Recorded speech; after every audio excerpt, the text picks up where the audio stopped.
నేను చదువుకున్నది MSc child development. ఈ లైఫ్ పర్పస్కి నాకు ఎంత లింక్ ఉన్నదో, డాక్టర్ అవ్వాలనుకున్న దాన్ని చైల్డ్ డెవలప్మెంట్లోకి ల్యాండ్ అవ్వడం జరిగింది. సో తర్వాత అర్థమైంది అంతా లైఫ్ పర్పస్లో భాగంగా జరిగింది అనేది. సో పాపని తీసుకెళ్ళి అప్పుడు అనిపించింది, అరే పిల్లలు ఏంటి సహజ గుణం, ఆయన చెప్పినట్టుగా క్యూరియస్గా, చిన్న పిల్లలైనా కూడా వాళ్ళదైనా ఒక ప్రపంచంలో అరుస్తూ ఆడుతూ పాడుతూ ఉండాలనుకుంటారు. నా లెర్నింగ్ కోసం ఆ అమ్మాయిని బలవంతంగా ఇన్స్ట్రక్షన్ ఇచ్చి నిద్రపుచ్చుతున్నాను, ఇది కూడా రాంగ్ అనిపించింది నాకు. అప్పుడు వెనక కూర్చునేదాన్ని, వెనక కూర్చొని చిన్న డైపర్ మార్చాలన్నా, ఫీడింగ్ ఇవ్వాలన్నా మళ్ళీ నేను ఎక్కడో తీసుకున్న హోటల్కి వెళ్ళాల్సి వచ్చేది. అరే ఇంతమంది పెద్దవాళ్ళని మనం ట్రైన్ చేస్తున్నాం కదా, సార్ చెప్తారు పిల్లలు ఇంకా ఇవాళ సోల్స్ అని, మరి వాళ్ళని సఫర్ చేస్తూ మనం నేర్చుకునేది ఏంటి అని చెప్పి వెనక నా అమ్మాయి కన్వీనియన్స్. అప్పుడు అనుకునేదాన్ని చిన్న కార్పెట్ ఉండి జస్ట్ ఒక టెంట్ వేస్తే కూడా హాయిగా ఆ పేరెంట్స్ అక్కడ పెట్టుకొని ఉంటారు కదా, రూమ్కి వెళ్ళకుండా మన మెటీరియల్ మనం తెచ్చుకోనని. సో బాధలు లేకపోతే భవిష్యత్తు లేదన్న ఓషో దీని ప్రకారం నేను ఏదైతే కొంచెం బాధపడి సఫర్ అయ్యానో అది వేరే పేరెంట్స్ ఎవరికి వద్దు అనుకున్నాను. సో ఎవ్రీ ఇయర్ అడగాలనుకున్నా మనకు తెలిసింది కదా, డొనేషన్ అంటే మనకు అన్నదానంకి ఉండాలి, అకామిడేషన్ ఉండాలి, పిల్లలు ఎవరు వాళ్ళు చూసుకుంటారు అని.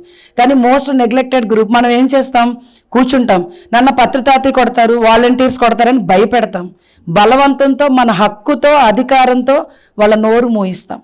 వాళ్ళు ఎంత ఉత్సాహంగా చక్కగా ఏదో చేయాలనుకుంటారు. 2011 వైజాగ్ సార్ ఇచ్చినప్పుడు జాన్మా చక్ర సార్ పిల్లలకి ఏదన్నా అంటే I'm literally waiting for this ma'am, you are the chairman, మీరు చేయాల్సిందే మీ లైఫ్ పర్పస్. 2004లో నాకు ఒక నియర్ డెత్ ఎక్స్పీరియన్స్ జరిగింది, ఒక స్విమ్మింగ్ పూల్లో ఒక మేజర్ యాక్సిడెంట్. అది మన పిఎంసీస్ అన్నిట్లో ఉంది, తర్వాత మీరు వాచ్ చేయొచ్చు. సో అందులో నాకు మాస్టర్స్ చూపించడం జరిగింది, నా లైఫ్ పర్పస్ పేరెంట్స్ అండ్ చిల్డ్రన్తో వర్క్ చేయడం అని.